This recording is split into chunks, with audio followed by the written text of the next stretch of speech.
The Square Ball Podcast.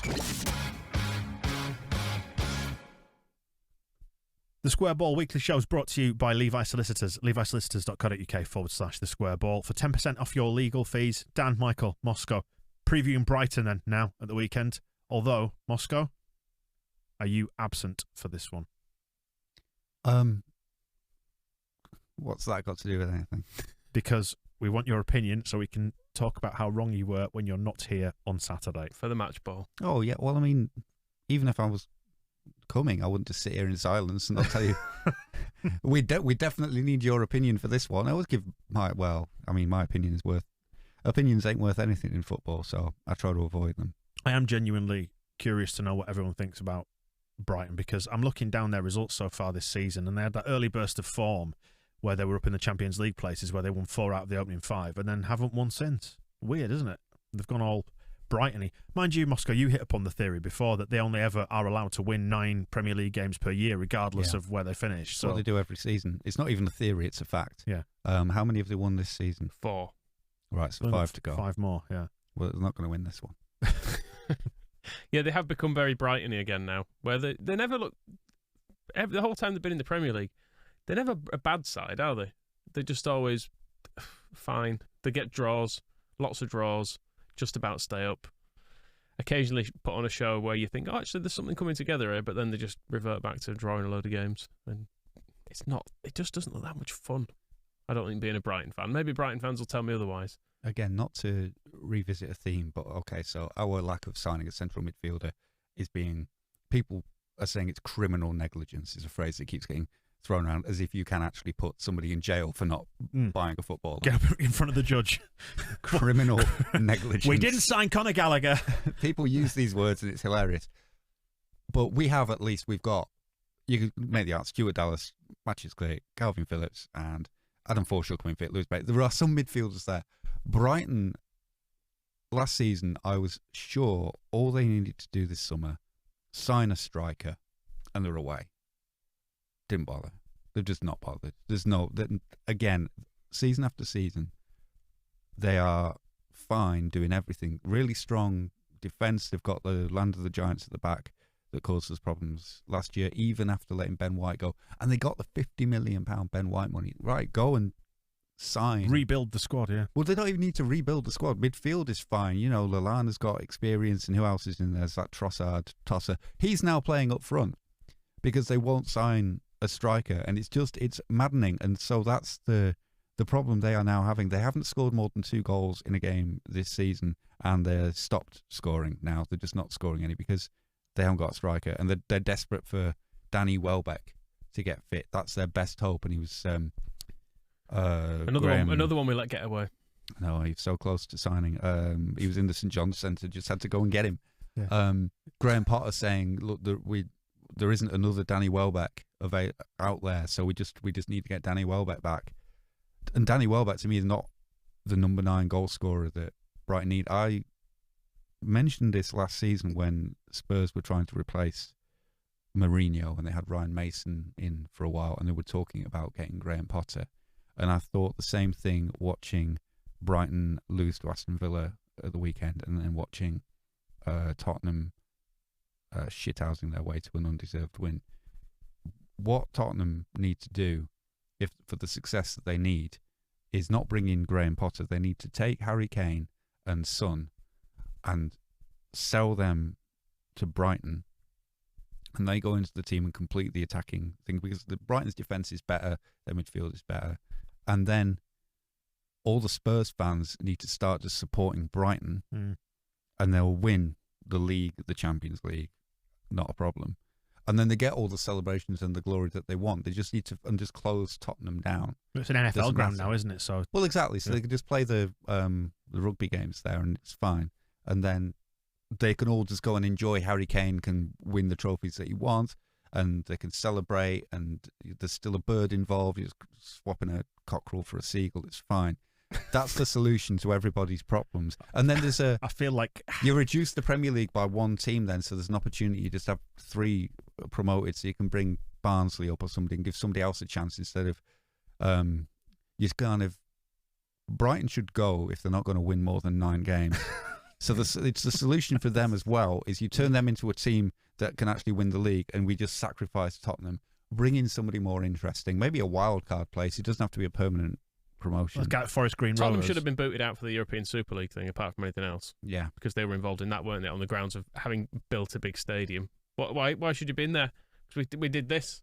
We spent £1 billion. Have you won anything? Nah. Should just say, by the way, Tottenham's results have been published today. Their financial results, I mean. Are they skint? Are they broke? Well, they're not. Well, I mean, you be the judge of this. I'm just looking. Spent it all on skiffle, haven't they? So they've announced a £80.2 million pre-tax loss, and debt has climbed to £706 million. That's good, a lot, isn't it? Close them down. Mm. Just forget about all that. Just close it all down. Give everybody the money back, and then just go to Brighton. And it's by the seaside. It's better. Pebbly Beach, though. Yeah, but you get used to that. Yes. You don't feel it when you're in the water. Anyway, let's go to Brighton, and I'm concerned first of all by our sartorial choices, because we're going to be in lilac for this. Because if you've noticed, our home kit is white, and so's theirs, got a lot of white on it. Our away kit is blue. Their home kit's got a lot of blue on it. It's blue and white at Brighton. Again, if you're aware. Is lilac even a good enough contrast? That's what I'm saying. We're going to be in lilac. Feels a bit bluey and a bit whitey to me. Maybe we just crack out a yellow fourth shirt. You think? Still time. Surprise everybody with another kit. I'm sure they won't, because they just won't get that right. But yeah, so that concerns me first of all. But we won't be able to tell the players apart. Yep.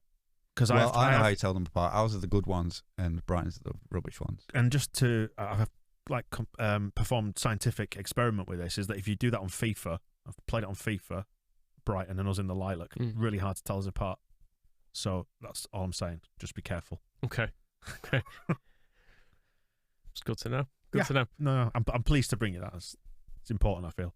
5:30 on a Saturday. I want to complain about that as well. Yeah, that's bullshit. Kind of Isn't it? annoying. Yeah. And then it's followed up by 8:15 on a Tuesday, I'm livid about that. and then 2:00 on a Sunday. 2 o'clock on Sunday, I feel like The 4:00 on Sunday was worse, actually. I feel like the Sunday battles have been lost, and Saturday evening, I don't mind it when it's other teams, but us, yeah, I don't like it at all. 8:15 on a Tuesday that's a crime. Somebody should go to jail for that. Never mind Conor Gallagher. This is a real villainy move. Come to think of it, we do need to then therefore preview that, don't we? Because there's no guarantees that we'll get next week's weekly show away before bloody Crystal Palace. That's a good point. We did try. And we haven't got anything on the notes for it. There was a bit of a discussion around the schedule for next week, and I don't think the urgency of the situation really settled in. No. Just realised, haven't we? Shit. Again, I knew this was coming. And that's why I asked. I've still done nothing about I asked it. what we were going to do about anyway. Crystal Palace, then, yeah. Yeah, wow. Well, they're basically the same club as Brighton, aren't they? As their fans would tell you. So it's that's why we don't need them both. Just move Spurs to Brighton and it's fine. The old Gatwick derby or whatever it is. Conor Gallagher. Conor Gallagher coming to Elland Road at last. That'll make everybody happy, won't it, when he scores a hat-trick? Nah, so I think someone will set out to injure him, hopefully. We haven't got any midfielders to do it, though. That's the thing. I'm kind of sick of people going on about how good Palace are this year. They're not. I think we should beat them. Where are they in the table? Well, they're not actually that high, but I think everyone expected them to be lower than they are, and they have, in fairness, changed their side and the style of play and everything, and it's that's what I hear on Match of the Day when they're going on about it. All myth nonsense. They were getting loads of praise for how brilliant Patrick Vieira was, and isn't Conor Gallagher the next Maradona at the time when they had only won one match. Well, they had enough draws to be further up the table than us. So just for the record, Brighton are 9th still, having not won in about 7 or 8 games. They are 9th with 4 wins on the board, the opening 4 out of 5. And Palace have got 1 fewer win, 3, and they're 10th with 16, so 17 and 16 points. So it's like, this league's shit, isn't it? Just need to win a couple of games. Nobody's really, apart from Chelsea, putting any like real solid run of form together. And I think that's, to talk almost serious football chat for a while, is either should be an opportunity for us, because when you look at the form above us, Brentford, lost 4 in a row. Villa lost 4 in a row. 5 in a row, Villa, wasn't it? I think even. I've only got a certain number of games on the form table, so yeah, it could be worse. And then Everton, 4 defeats and a draw in the last 5 games. Crystal Palace, 2 wins but 3 draws. And then, so Brighton are 9th. So you'd think, oh, doing well.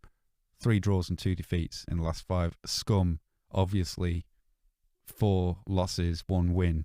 That's funny. Even, Spurs had to sack the manager and they're 7th.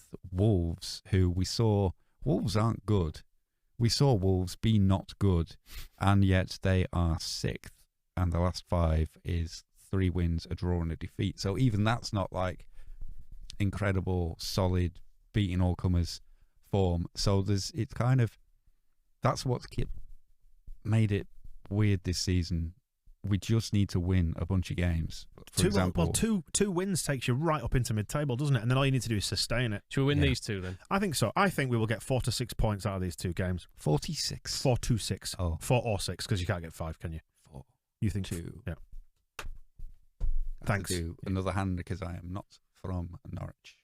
What do you reckon? And I think we'll either get 4 or 6. I've got a good feeling about it. I think there are enough signs within what we are doing that we can win some games, and I just refuse to believe that we can continue to be unlucky and come short in game after game after game. I just think there's something in us that can get these. We need a minimum of 3 from these 2 games. If we get like a defeat and a draw, I think I will start to feel a bit terrified, because we have got a very hard run of games coming up shortly. So just keep tracking. We need to always just keep tracking above a point a game as an absolute minimum, and hopefully. Well, you can almost lump the Brentford game in from. I mean, we'll preview it properly next week, but well, you say properly. But if we we'll remember that it's being played. We'll just basically slag off Thomas Frank for about 10 minutes in his hair and stuff. But yeah, these 3 games. What's a good return from this run of games? 6 points. You think? 6 points would be fine out of these 3. That'd likely put us out of danger for the bad spell of games we have coming up. You need to learn to live with the danger and the terror. I think I highlighted how many games you lose and still stay up a while ago, and so haven't we got at least like 15 more defeats ahead of us? We're not going to be mathematically safe until April, so the fear of relegation will always be there, even if we are. I mean, Brighton, I was reading about Brighton as, how dare I say it, preparation for the podcast. You do? He does preparation, Michael. Yeah, I know. Michael, have you heard this? Show off. I feel like I let the side down. But there's still the question of, like, is this season going to turn into what it was looking like at the start, of like a push for Europe and top 10 finish, or relegation battle? They don't know what they're doing. And you'd think if you were 9th, you'd be able to have some kind of say in it. So I think it's going to be a long time before the terror subsides. So that's something to look forward to. The way I'm seeing it is, if we can get 6 points from these 3 games that we've got, we can keep the 1 point per game thing, even if we don't get another point until we play Villa on the 28th of December. Mm-hmm. I don't know why I've thought of it in that way. But it's like, that is genuinely the way you got to think about it. Yeah. And anything we can get, then it means anything we can get in that period is a bonus. Is just a bonus. Mm-hmm. And it would probably mean we don't go into the new year in the relegation places when we get to then play well post-Christmas. We then have, Villa and Burnley and Newcastle and Villa again and Everton, and some games that look like we can win. The games around us with Newcastle have got Arsenal away next, and then Norwich at home, presumably still without their COVID-suffering new manager, which is hilarious. Norwich are playing Wolves, and then obviously Newcastle, and then Burnley, Spurs.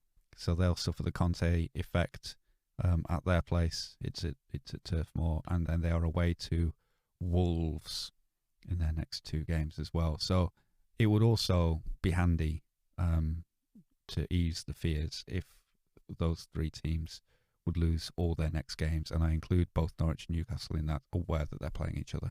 I've just realised how late the match ball's going to be for that Palace game. I know, it's a nightmare. Since that got moved, and I'm angry. It's only just dawning on you, because you angry about Leeds United this season. I'm fuming about how late I'm going to bed that night. Yeah. It's only I'm half an hour's absolutely difference. sick of it. It's well, even evening games. Just I know I like them, but Do you know, actually, I genuine. think it's wrong. But then, yeah, I'm genuinely looking forward to a match under the lights. Actually, that is one good thing to counter the late finish. A proper midweek game, and it'll be full. I thought you were saying it'd be freezing. And it'll be noisy. And I hope it's cold. I hope it is. And we'll have to wrap up warm in our new square ball scarves that you can buy on our merch shop. I hate to be selfish, but look at it from my point of view. When are we going to record a podcast after that game? I don't know. Wednesday morning? I don't know. When am I going to write a match report? I don't care. And on 3 hours sleep. Oh, no. I have to see you guys like twice in Why don't you 12 write- hours. Anyway, so yeah, we're going for 9 points. Fine. If we get 9 points out of this, we'll be laughing our tits off, won't we? Yes. It'll be hilarious because this division's terrible. And as we will prove next season when we get into Europe, that's a canter. Part 2 wrapped up, then go back and watch part 1 if you haven't seen that yet, where we rifle through the latest Leeds United news. And Heroes and Villains is part 3. That's up next for you. The Square Ball Podcast.